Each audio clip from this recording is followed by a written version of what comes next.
কোন জমিনের মাটি আমার হবে গুরুস্থান? কোন জমিনের মাটি আমার হবে গুরুস্থান?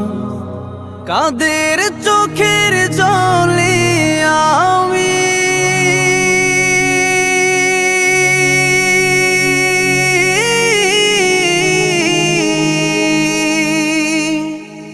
কাদের চোখের জলে আমি পাব পরিত্রাণ? কোন জমিনের মাটি আমার হবে গুরুস্থান? কোন জমিনের মাটি